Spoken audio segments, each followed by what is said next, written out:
Bem-vindos ao nosso quarto episódio sobre a série da faixa na terapia manual. Neste episódio iremos até que enfim abordar um bocadinho da ciência que tem sido apresentada como justificação para o uso da faixa na terapia manual. Então, vamos fazer só rapidamente um ponto da situação. Nas primeiras partes deste trabalho que tenho vindo a apresentar-vos, foram abordados alguns pontos importantes. O tratamento facial aparenta ser uma moda sem qualquer base científica.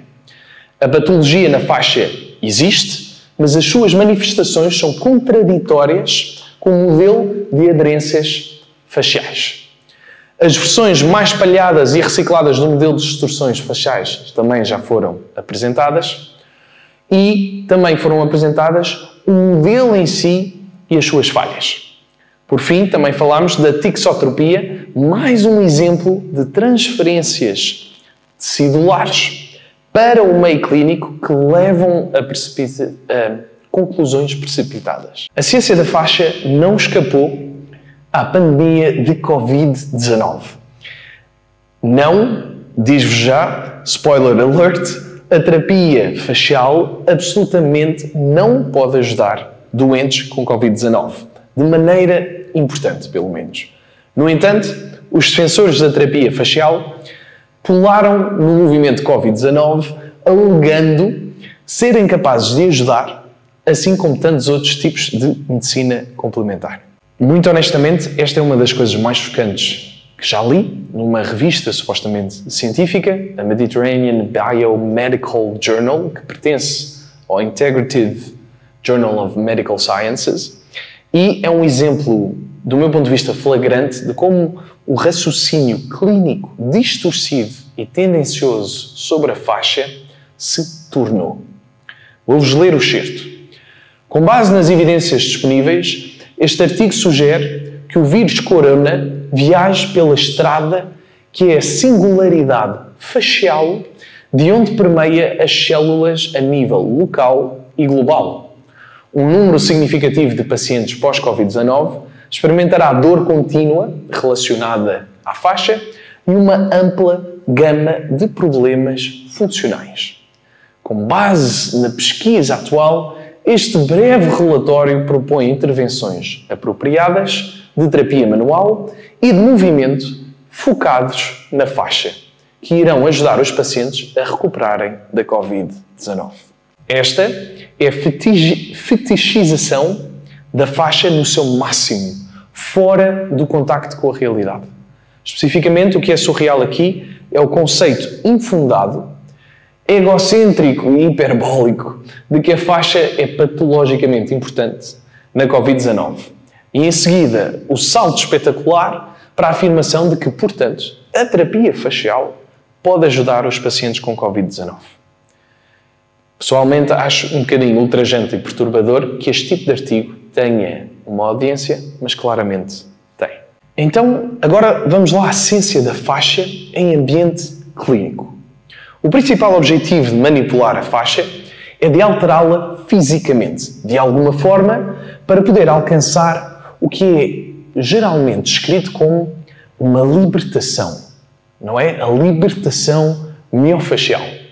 De acordo com muitos terapeutas, nem todos, mas provavelmente a maioria, é explicado claramente por um proeminente pioneiro da terapia facial chamado Luigi Stecco, a quem se atribuiu o título nominativo de inventor da manipulação facial. Trata-se de alguém que tem o respeito de um grande número de terapeutas faciais. O seu raciocínio sobre como a terapia facial funciona pode ser considerado fortemente representativo não apenas do pensamento comum sobre a terapia facial propriamente dita, mas também do seu limite. Na sua revisão da lógica da manipulação facial, no livro chamado A Técnica de Manipulação Facial e o seu Modelo Biomecânico, um guia para o sistema facial humano, ele repete uma ideia básica de tecido preso que precisa de ser libertado. numa impressionante variedade de termos mais sofisticados. Esta é apenas uma pequena amostra. Uma vez que um movimento limitado ou doloroso é identificado, então um ponto específico da faixa é implicado e, através da manipulação adequada, o movimento pode ser restaurado. Embora o conceito de libertação possa corresponder a algum outro fenómeno fisiológico, isso é toda uma outra discussão que iremos abordar mais tarde, certamente não pode ser explicado pela mudança física da faixa.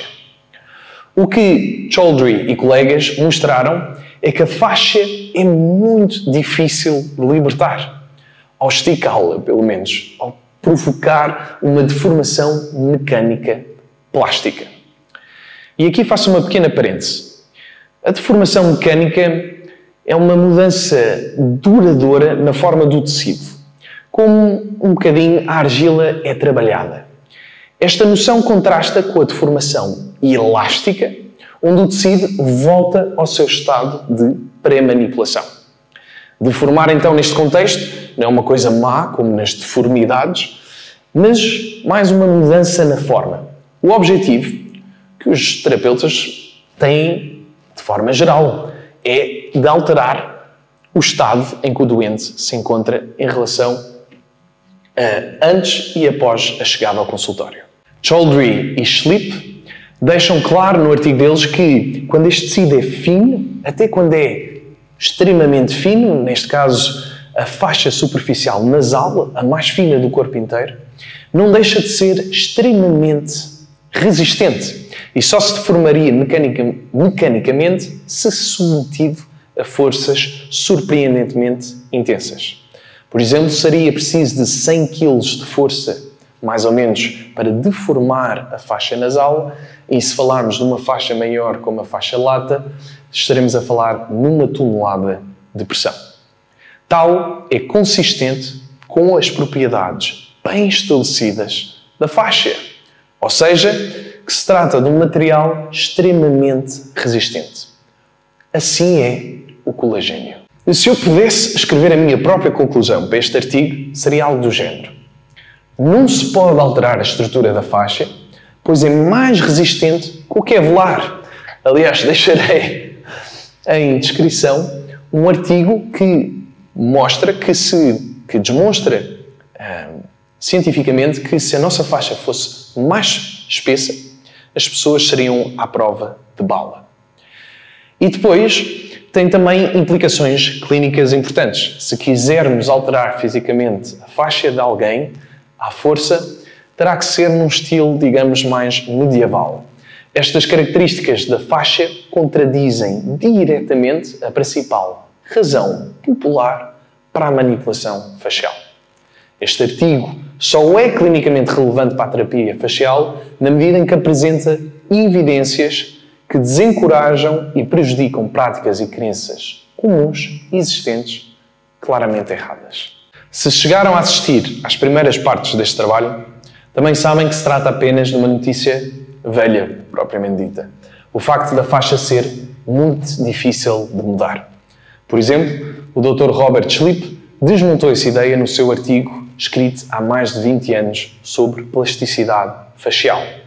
E se não acreditarem na sua palavra, a de um respeitado investigador de tecido facial, então cuja opinião seria credível o suficiente?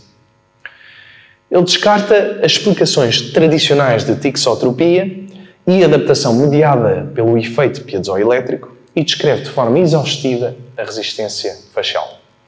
Ele conclui que a mudança facial plástica, em resposta a uma carga moderada, é simplesmente impossível de conceber. Vou-vos ler um pequeno excerto traduzido por mim. Embora as técnicas de impulso de alta velocidade possam criar forças dentro da amplitude da técnica, parece claro que as técnicas mais lentas de manipulação de tecidos moles dificilmente são fortes o suficiente para criar a resposta tecidual descrita, a famosa deformação plástica da faixa. Esta investigação chega a um exercício de raciocínio simples. Na vida cotidiana, o corpo é frequentemente exposto a uma pressão semelhante à da pressão que é aplicada manual numa sessão de tratamento miofascial. Embora o corpo naturalmente se adapte estruturalmente ao uso de móveis a longo prazo, é impossível conceber que as adaptações possam ocorrer tão rapidamente que qualquer distribuição desigual da carga ao sentar, por exemplo, ao lerem o artigo do Robert Schlitt, alteraria permanentemente a forma da pelve em cerca de 1 minuto, que é a pressão que exercemos, por exemplo, que é o tempo que demoramos, por exemplo, a exercer pressão nos trigger points. Por mais ousado que isso possa parecer, eu iria ainda mais longe que o Dr. Schlitt e praticamente toda a gente. Porque assume-se que a libertação é algo real que precisa de ser explicado. E eu, pessoalmente, não tenho assim tanta certeza.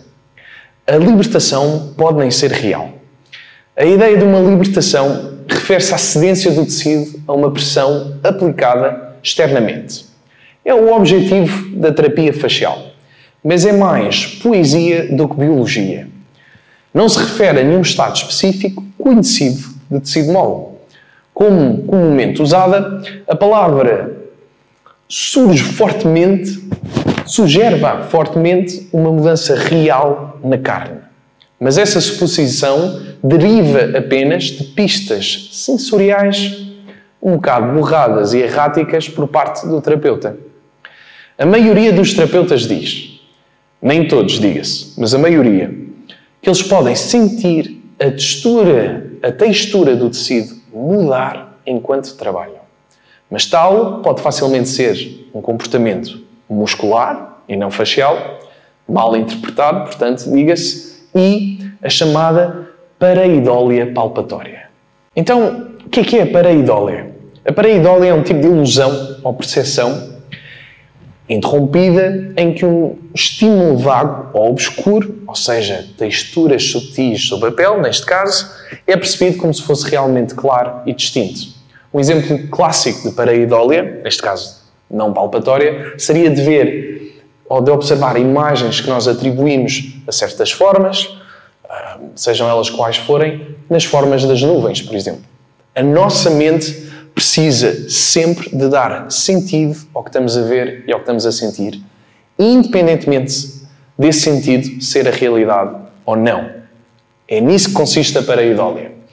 É tanto uma fonte de ilusão quanto a nossa impressionante e útil capacidade de dar sentido a vislumbres e a fragmentos de sensação. Os pacientes também falam sobre a libertação. Eles podem experimentar uma variedade caleidoscópica de sensações durante a massagem e chamar isso de libertação se perceberem uma melhoria especialmente significativa.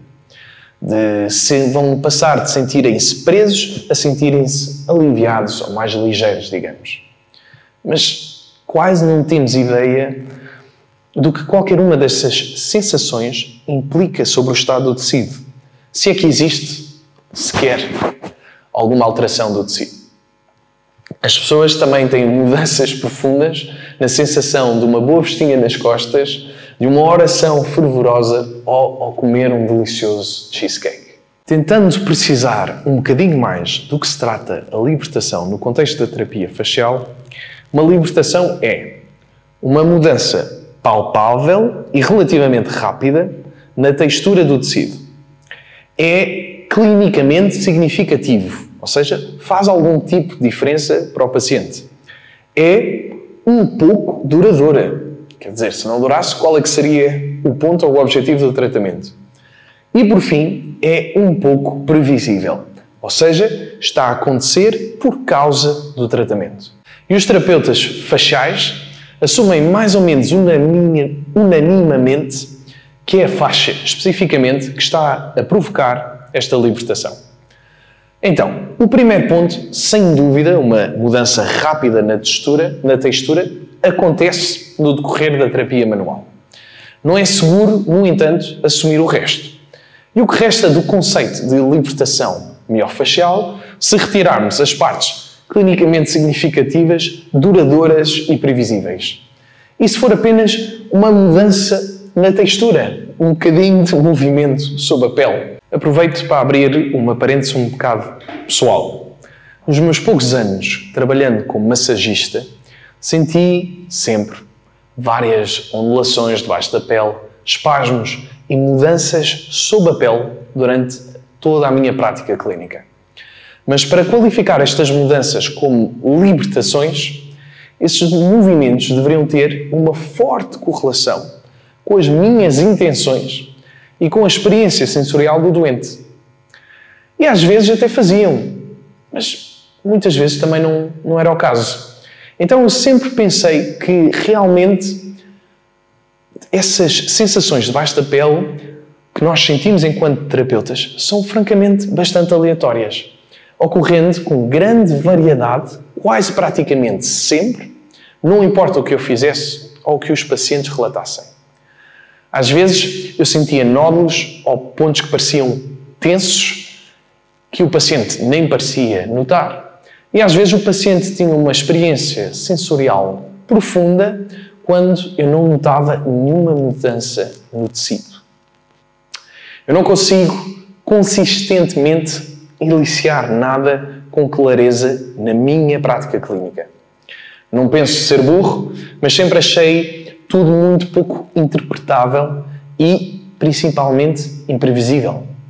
Cansei-me de tentar encontrar significado nas sensações que eu tinha e nos meus últimos 2 anos de prática abandonei toda a presunção de que poderia induzir mudanças específicas no tecido e comecei a concentrar-me somente nas sensações dos meus doentes, em vez de as minhas próprias sensações, enquanto terapeuta. Portanto, embora eu certamente sentisse alguma coisa a mudar, raramente pensava nessas mudanças como uma libertação clinicamente significativa. E sim, tenho experiência. Alguns já me acusaram de não ter experiência prática com doentes, quando em muitos casos eu claramente tenho mais e melhor experiência do que os próprios. Não que isto seja uma competição, mas é tão profundamente um bocado irónico e divertido quando as pessoas assumem que a única explicação possível para as minhas opiniões é que eu não devo ter nenhuma experiência de trabalho como terapeuta manual. Apesar da minha idade, já tenho sensivelmente uma década de experiência. O artigo de 2003 de Robert Schlipp sobre plasticidade facial basicamente apenas disse que a faixa é muito difícil de mudar. Mas o músculo pode reagir ao toque e às pressões e que isso provavelmente é mediado por terminações nervosas, sensoriais, em todos os tecidos moles. Em outras palavras, as pessoas reagem quando são tocadas ou espicaçadas, o que não tem nada a ver com a faixa em particular, que tem alguns nervos, como todo o resto. Não temos ideia se isso realmente constitui um mecanismo significativo para uma terapia propriamente dita. Já o disse e volto a dizer. Eu posso fazer alguém contrair o quadricípite batendo no seu tendão patelar? Posso. Isso importa para além de um teste do próprio reflexo? Para tratamento, não. A maioria das libertações provavelmente são apenas ruídos triviais de tecido, na experiência prática do terapeuta manual, e não um evento crucial na terapia. Ou, se eles são mais significativos, são quase impossíveis de interpretar. Não é que nada esteja a acontecer, é que nada em particular conhecível e útil está a acontecer. Mas nós o arredondamos para algo mais específico, definido e significativo. Uma simplificação exagerada que é mais poética do que biológica. Não tenho objeção em usar o termo libertação como descrição de uma experiência sentida pelo doente, mas já acho que é enganoso fingir que descreve um evento biológico específico com significado e valor clínico. que é exatamente como a maioria dos terapeutas o imagina. Porquê? Provavelmente um caldo espesso de boas intenções, ego e o hábito humano de percepção seletiva e a mania de impor explicações simplistas em sistemas caóticos. Passemos agora ao nosso primeiro candidato sério para a ciência da fáscia, relevante, por assim dizer, que tem sido frequentemente apontada como um exemplo de evidência de libertação facial, de tripas de rato. Mas a conexão com a fáscia aqui é fraca. O artigo chama-se Massagem Visceral reduz íleo pós-operatório em modelo de rato. Chappell e colegas no Journal of Bodywork and Movement Therapies, em janeiro de 2013, há cerca de uma década. Neste estranho estudo com ratos, Susan Chappell e Geoffrey Bove testaram o efeito da massagem visceral em intestino de ratos. Para contextualizar, a massagem visceral é uma das especialidades da osteopatia, chamada de osteopatia visceral, e é muitas vezes percebida como uma manipulação facial, sem muita justificativa ou talvez nenhuma. Para melhor ou pior, muitos terapeutas acreditam que a massagem visceral tem tudo a ver com a libertação de adesões ou aderências, e essa é a principal razão pela qual este estudo é amplamente considerado como ciência da fáscia. Ratos foram prejudicados na elaboração desta ciência. Foram submetidos a uma cirurgia abdominal, uma imulação do chamado correr o intestino, em que basicamente o cirurgião percorre manualmente todo o intestino em busca de anormalidades. O objetivo desta experiência era ver se a massagem evitaria uma complicação pós-cirúrgica comum chamada de íleo pós-operatório, que consiste basicamente em náuseas, vômitos, uma vaga dor abdominal, uma motilidade intestinal prejudicada e que se traduz também como uma obstipação intestinal, mais conhecida como prisão de ventre. A evacuação torna-se preguiçosa e difícil. Isto é algo real que acontece com ratos e humanos após uma cirurgia abdominal. Geralmente é algo temporário, mas ocasionalmente é algo mais grave e duradouro, infelizmente. E aparentemente a massagem ajudou. O tratamento reduziu o íleo pós-operatório experimental em ratos. Os ratos tratados tiveram um aumento do trânsito gastrointestinal, uma redução do tempo para a primeira descarga fecal e menos células inflamatórias no seu trato gastrointestinal. Os autores especulam que a redução da inflamação pode ser um mecanismo.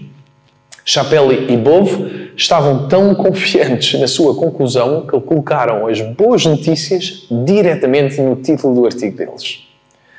Desde então, os entusiastas da faixa frequentemente usam este estudo como base para especular que a massagem pode ter um efeito mensurável no tecido conjuntivo e especialmente como justificação para a manipulação visceral. Mas esses são grandes saltos com vários problemas. Para começar, obviamente não podemos aceitar os resultados pelo seu valor nominal. Trata-se apenas de um estudo. Precisa de replicação, de análise de risco de viés, entre outras coisas. Mas o salto maior é dos resultados para o seu significado. Mesmo se aceitarmos os resultados pelo seu valor nominal, tal importaria. E mesmo tal especulação tem vários problemas, que vamos analisar agora um a um. A suposta importância do estudo é que demonstra um efeito biológico significativo no tecido facial. Se for demonstrável em ratos, talvez seja útil em humanos também, certo? E pode haver outros efeitos com implicações clínicas mais práticas do que, se calhar, tentar reduzir as aderências ou as adesões pós-cirúrgicas. Estou quase citando um proeminente pesquisador da fascia neste momento. Foi exatamente assim que ele descreveu o significado das descobertas numa discussão numa rede social. Não é uma interpretação incomum do estudo, na minha experiência pessoal com colegas e professores, mas quero enfatizar que foi escrito por alguém com grande credibilidade para os entusiastas da fascia. O artigo não relata realmente um efeito no tecido facial ou nas aderências. Não sei se já repararam neste pequeno detalhe. Ele discute o potencial especulativo da massagem para prevenir aderências. Se ela reduz o íleo pós-operatório, então pode reduzir aderências. Portanto, na realidade, não está claro porque alguém assumiria toda esta sequência de resultados e de interpretações. Porque é que tal constitui evidência de um efeito sobre aderências de tecido conjuntivo ou simplesmente não estaremos a divagar demasiado? É questionável se a massagem ajudou esses ratos a se recuperarem, reduzindo a inflamação por começar. Não há boas evidências de que a massagem reduz a inflamação em qualquer contexto, embora tenham relatado diminuição do número de células inflamatórias intraperitoneais. Isso dificilmente é uma confirmação de que a massagem reduziu a inflamação intestinal aguda. Este estudo não foi projetado para detectar mudanças na patologia. Não poderia ser, em princípio, porque a patologia do íleo é tão mal compreendida. E não podemos medir mudanças significativas num processo que ninguém realmente entende. Mesmo que a massagem tenha ajudado os ratos reduzindo a inflamação intestinal, assumindo isso, é improvável que esse efeito seja demonstrável em qualquer outro lugar, dando a quantidade de artigos que mostram que não é o caso. O íleo pós-operatório é um fenómeno único, específico para intestinos que acabaram de ser perturbados cirurgicamente. E é francamente misterioso. Simplesmente não sabemos porque é que acontece, mas certamente não será por causa de aderências ou adesões que nem surgem nas ecografias. Se a massagem realmente ajuda, não temos ideia do porquê. E não há realmente nenhuma razão para pensar que tem algo a ver com a forma como a massagem afeta de forma geral as inflamações ou os intestinos. E certamente não a fascia especificamente. Os resultados não são assim tão surpreendentes, porque sabemos que existem outras maneiras fáceis de aliviar o íleo pós-operatório. Um bocadinho com falta de sorte, de acordo com um estudo que saiu poucos meses depois, a pastilha, o acto de mastigar uma pastilha elástica também faz o trabalho, apenas estimulando as contrações intestinais. E, portanto, tal lança fortes dúvidas sobre a especialidade e a utilidade clínica da massagem para o mesmo propósito. Para ser clinicamente útil, uma técnica de massagem deve realizar algo que não seria facilmente realizado de outra forma. Se a pastilha de mastigar funciona, a única razão para adicionar massagem é se fosse significativamente melhor de alguma forma. O que é concebível, mas também francamente desconhecido. A massagem abdominal, por qualquer motivo, raramente é praticada em geral. Poucos pacientes a procuram, os terapeutas raramente a oferecem, e a massagem para prevenir o íleo pós-operatório é um caso especial que a maioria dos terapeutas nunca tentou e provavelmente evitaria sabiamente por razões de segurança. Massajar um abdômen que acaba de ser operado.